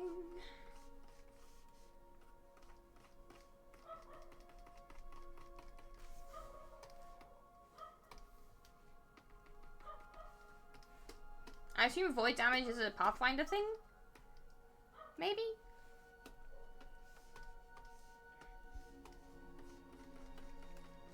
Most of the kind of the aberrant eldritchy vibe spells in D&D 5e just do like, I guess some of them do cold and acid damage because you've got Hunger of Hadar. And then some do necrotic, which I think is Arms of Hadar. Really is very inconsistent, isn't it? And then you obviously got Eldritch Blast, which is just straight up force. Ah, interesting. See, I've never played Pathfinder, so I'm learning here. Right, let's take that darkest tone and use that as a shadow below these ties. Hey, thank you so much, Griff, for the sub, and welcome to stream. I hope you are having a lovely evening. It's lovely to have you here. Hey Griff, guess who actually wrote some of their LARP over the last couple of days? It's me. Five Nights at Freddy's voice, it's me.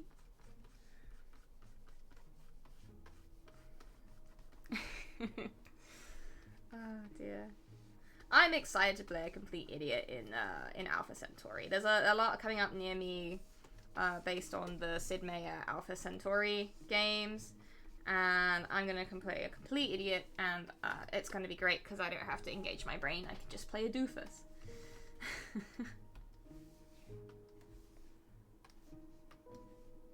You already written most of your LARP already though, Griff. Aren't you basically ready for playtesting at this point?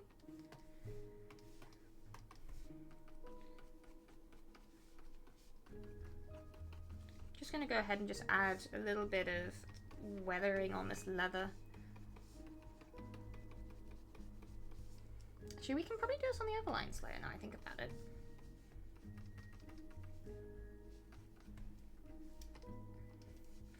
And then we can also use this as kind of like an edge highlight. It's remarkable, actually, I have said this a few times on stream, just how much techniques can be similar in like digital painting like this to miniature painting. I find myself using the terms edge highlighting a lot because the same holds true.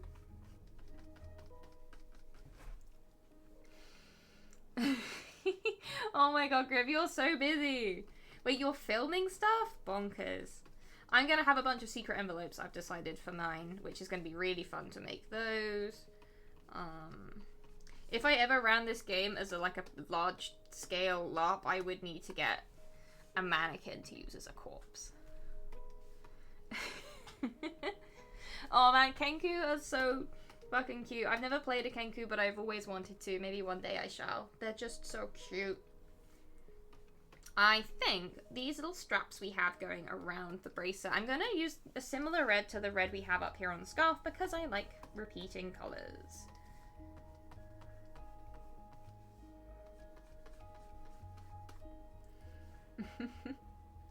Thank you so much. That was actually a bit of a tester, really, because the lower parts of the skirt down here are gonna have similar kind of coppery, brassy smoke pans on them.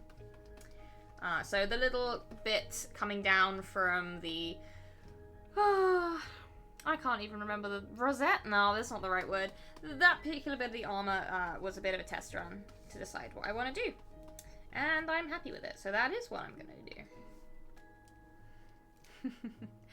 Beautiful. I love me having access to prop corpses, which is not something I think most people say. But sometimes it's very necessary to, you know, have that. Is this its own layer? Yes, good. I'm so glad I made it its own layer. Thank you, past me. Rondell, thank you!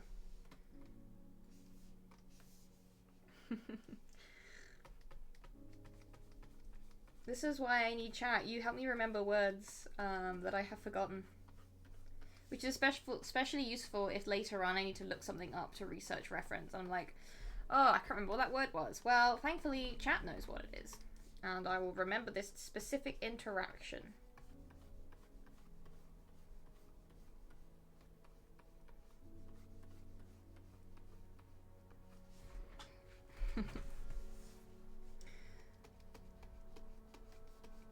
But yeah, I don't think I'm getting to play D&D this week, but next week back on the Rook adventure, and then see how my party feel about me sneaking off to wantonly murder things.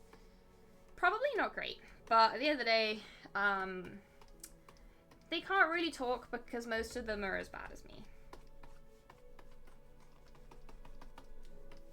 Just doing a little bit of shadow coming up there. Then jumping up the overlines layer just to add a little highlight, brighten these bits up just a wee bit. Yeah, we're usually an every 2 week kind of game, but we had like a month and a half off just because all of us were really busy with various things, so kept missing dates. And it was torture, I tell you. It was the worst. I do not want to break like that again. So need to make sure that doesn't happen. Oh, my phone is making weird noises. Okay, we've got those kind of little straps painted in. I think we'll do the rest of the bracer.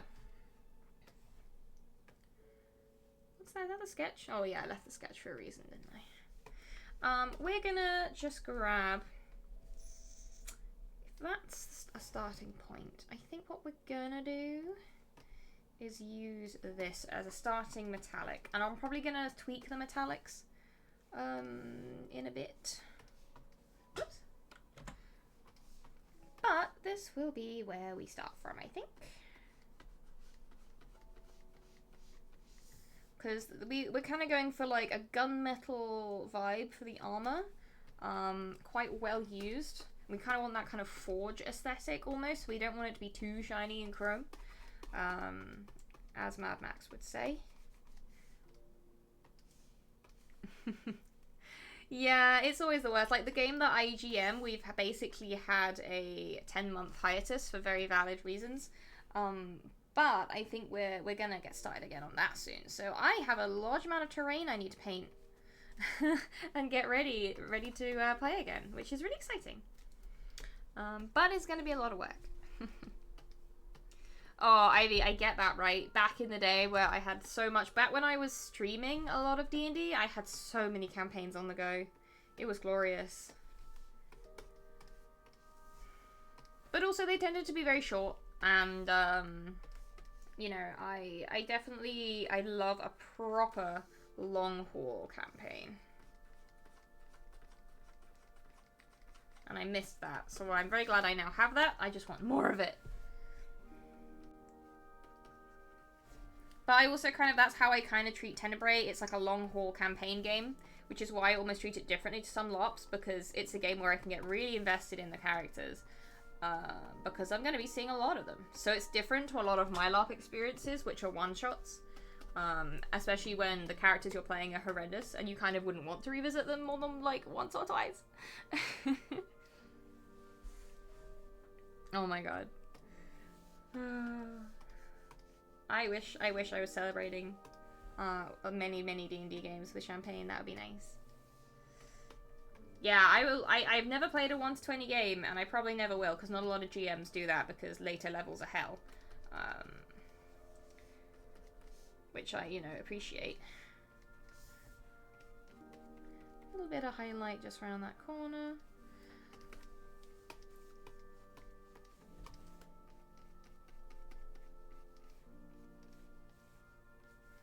And then I'm actually going to go ahead and add a slightly, almost like brownier, rosier tint around here, because I want this metal to have almost like a brassy edge to the armor, because we're kind of going for like a kind of a brassy look to the armor, but I don't want it to be as bright as the brass we have on the decorations, because if we do that, I believe it will be too bright and detract from our nice details that we have going on.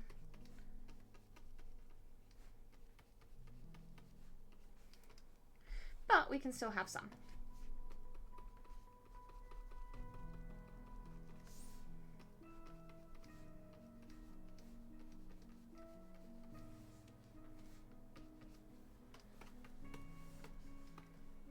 Okay, let's go ahead and save.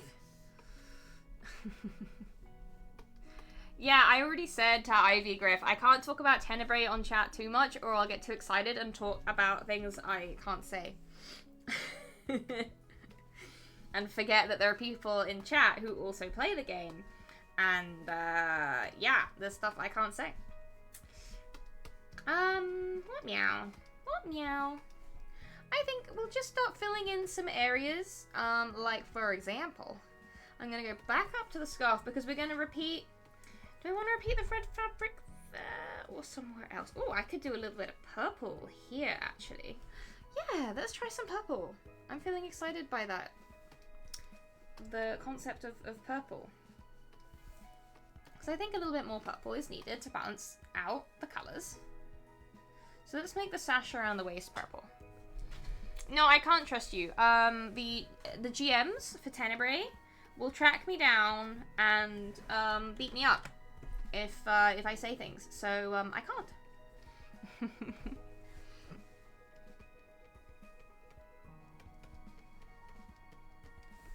I must be good and well behaved.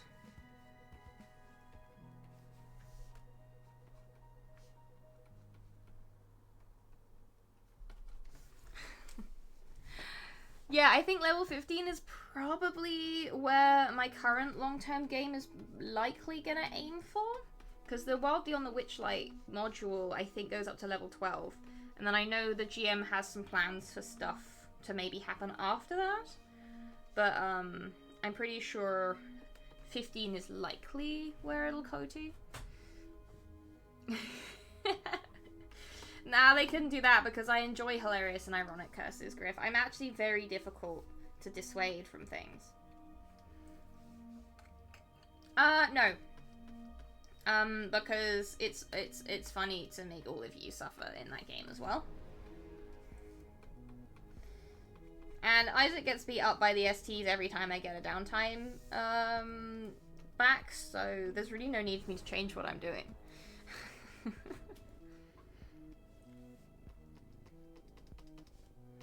Okay. That is fair. I have heard that those are significantly more crunchy. But I feel like I've just been spoiled by playing a lot of Monster Hearts lately, which is the opposite of crunchy, but I really, really enjoyed the system.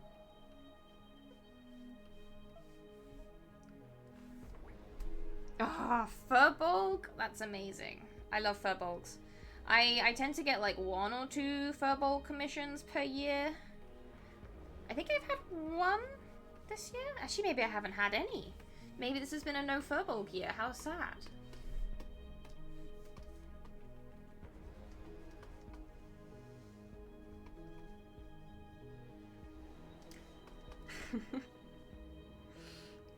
I read that as like I break my Paladin oath and I'll just become a Street Fighter, and I was like, I mean, I guess someone's probably ported those moves to D&D 5e.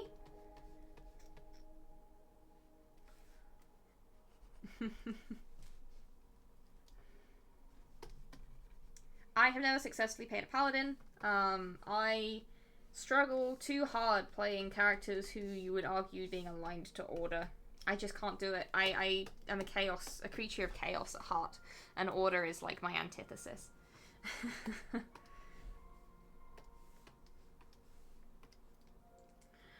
Okay, let's do the usual routine. Let's make our multiply layer. Let's fill it with pale magenta. And then grab a brush in white and start taking away darkness. Whoops, but we will need to put our pen pressure back.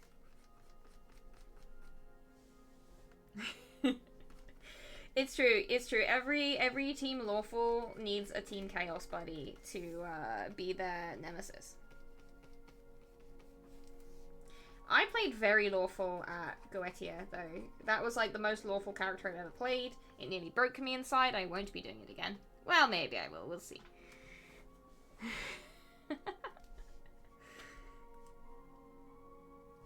Yeah, I think so hilariously, I almost started playing D&D with 3.5 back at university, and then the people I was going to play with just couldn't be bothered in the end, so we never did. And then I didn't come back to D&D 5e until like 5 years later. I was like, I should finally learn D&D, because I'd been playing TTRPGs for a while, but I'd only really played, and this is kind of hilarious, Vampire the Masquerade, or my friend's homebrew system, which is based on the Vampire the Masquerade V20 system, which if you've played that, you know it's just throw all your dice in the air. It's like you're playing fucking Warhammer. And like, it takes so long to do anything, because everything has like 4 dice rolls to it, with all these pools of d10s, and it's just, ugh. I wish VTM just had a system like Monster Hearts, just strip it right down. Like, V5, I appreciate the streamlining of some elements, but I do not like other things they did. And I'm just like, ugh. I just want to do personal horror. I don't need crunch for super ridiculously complicated combat rules. Oh, no. I like the humanity system in V5, because I think humanity in V20 is stupid. Because measuring someone's humanity on if they commit theft, like, hello? Like, what are the let's just not, let's not do that to people. Yeah, like, the humanity system of V20 was very much written from the perspective of people who hadn't had to struggle in life much. Which is why I prefer V5, because you sort of outline your own kind of rules for humanity. But then most of the time, let's be honest, if I'm playing VTM, I'll mostly be playing Dark Ages, which has Paths of Enlightenment anyway, so I don't have to, you know, have my bugbear about humanity. The irony being, in Tenebrae, which is this ongoing campaign LARP, my character is and has been on humanity for about 800 years. And it's not going well for him. Turns out, if you're that old and still on humanity, you're going mad. Not just because you're a Malkavian. Yeah, V5 stripped a lot of flavor out, but to be honest, when it comes to flavor, I can put that in a game myself. I don't need a rulebook to tell me how to do flavor and fluff. And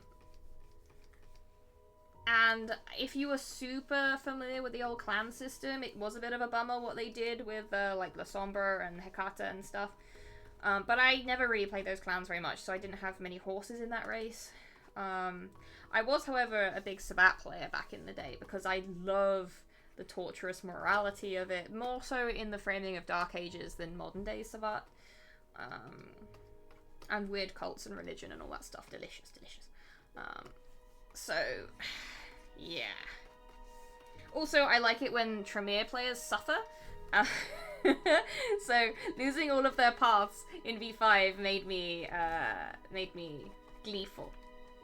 No, it didn't actually, because I was literally about to play a Tremere in our streamed game, Blood on the Thames, just as they brought out V5, and I had planned to go the path of technocracy, and that didn't exist anymore, and I was like, no, what do you mean I'm stuck with Path of Blood? I didn't want to boil people's blood in their vessels. I just wanted to make lights flicker sometimes.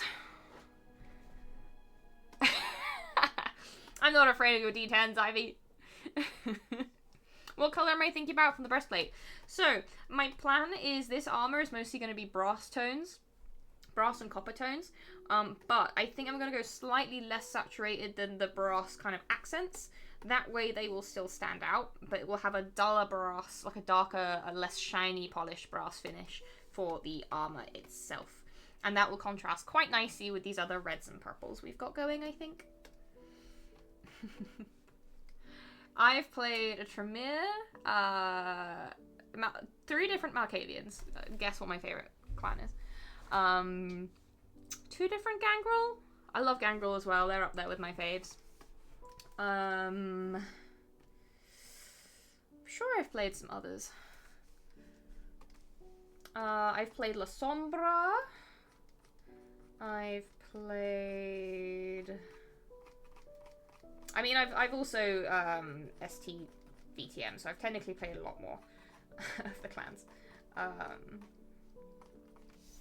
But I've had more long-running VTM games than I've had D&D 5e games, so I haven't cycled through that many of clans.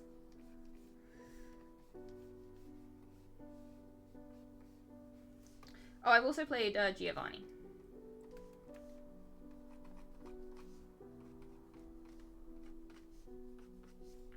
Okay, with those nice little highlights in, I'm quite happy with that. Oh, Lianon are amazing. Most of the games I've played have been set in very much in Europe, in Central Europe, rather than the British Isles. So Lianon become a bit hard to play then. Okay, now I think I will pop in the belt. I think this belt we're going to do in the same kind of brown leather tones that we've got elsewhere. I think that, yeah, that works for me. That works for me.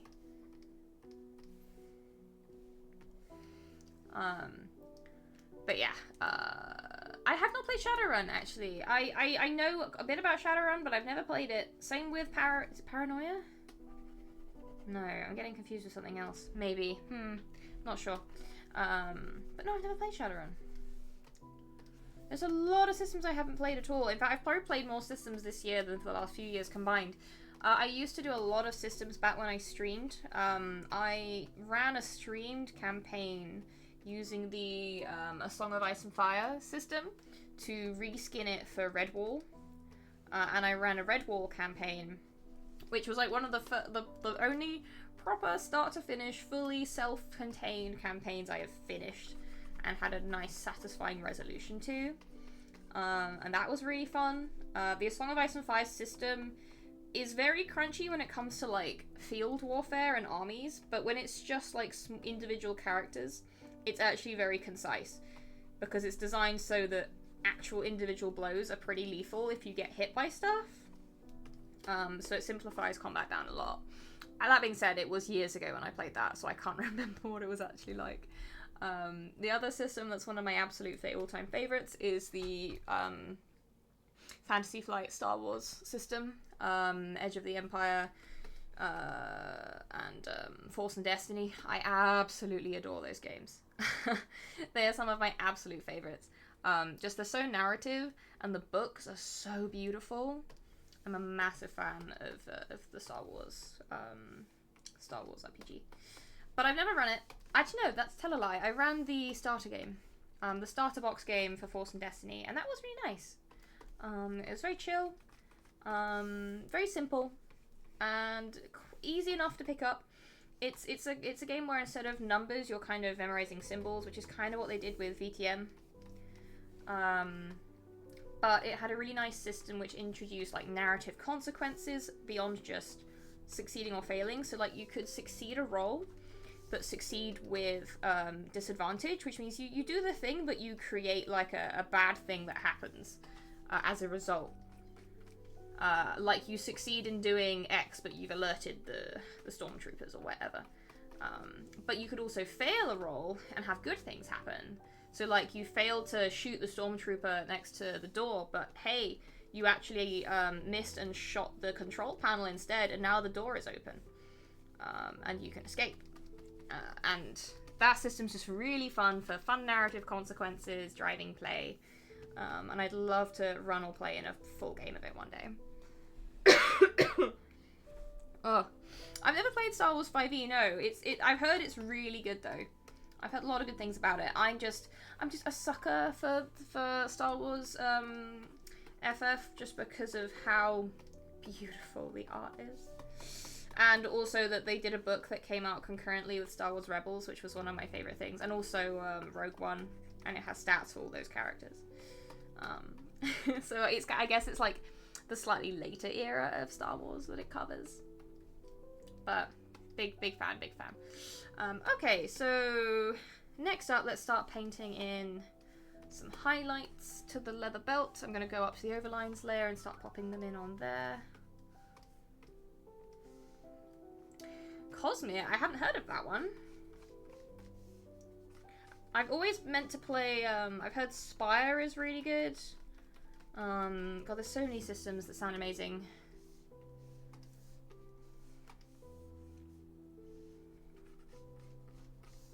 But yes, I have definitely, I've heard a lot of good things about the Star Wars 5e.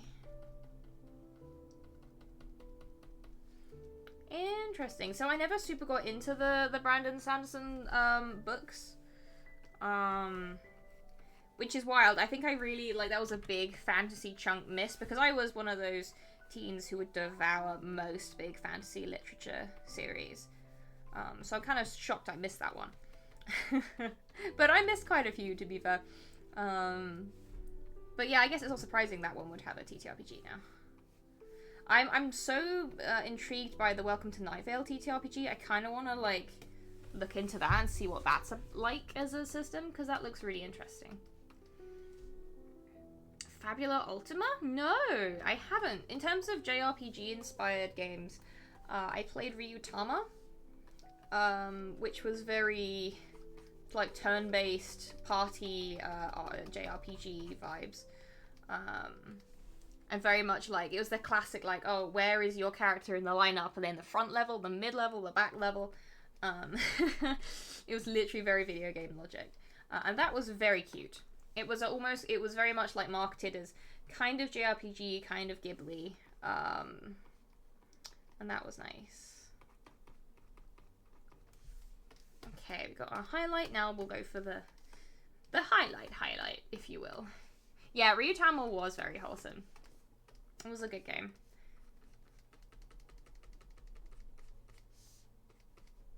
I basically played that on stream with a very kind of isekai story, where me and one other player were basically characters that would jump between lots of different worlds. Then we'd have different guest players join us every week. It was really cute. It was pretty adorable. Okay, just gonna grab a slightly more desaturated color here and use that as our highlighting. There and there. And, oh crikey, look at the time. And I think, because we've been going for 2 hours now and it's getting late, that is more or less where I am going to leave it for tonight. But don't run away just yet, because it's time for me to throw links at y'all. Starting with my socials. If you've enjoyed the stream tonight and you're not super familiar with my stuff, good news. I regularly post all my info and other stuff at my socials. Elrond, I've already told you, we need 100 subscribers before I release the DeviantArt. Thank you for the safe reminder. But yeah, I'm most active over on Twitter and also Blue Sky, because Twitter kind of sucks a lot of the time now. So Twitter and Blue Sky are the main places to kind of keep up to date with stuff that I'm doing. Obviously also following or dropping a sub here on Twitch is really, really great for me. It's really helpful for the stream and means a lot to me as well. So if you do that, thank you so much. Yeah, Twitter sucks all the time, but a lot of my favorite artists are still there, so it's hard to kind of leave fully. Also, most of my clients. Swings and roundabouts. If you have subscribed to the Twitch channel or joined my Patreon lately, good news. You should now be able to access the Discord. I have a really cute community. You can probably tell by how lovely everyone's been on chat today. On the Discord, you can post your own art, get feedback, just show off your stuff, talk about TTRPGs, video games. It's just a very chill hangout space. And yeah, if you have subbed here or on Patreon, you are very welcome to come join us. Speaking of Patreon, let's drop a link for that. If you want to make sure that you manage to grab one of my commission slots when they come around again, Patreon is pretty much the best place to do that, because there is a tier which gets you commission priority, which means you can guarantee that you get yourself a slot. And there are a few other benefits as well on the Patreons, exclusive art, sketches, line arts, that kind of thing. All can be found there. And I think that is everything I need to throw at you for now. So I wish you all a really chill, lovely week ahead. I will probably try to stream on either Wednesday or Friday, so keep an eye on the space. And until then, stay cozy, stay safe, and I will see you all soon. Bye for now.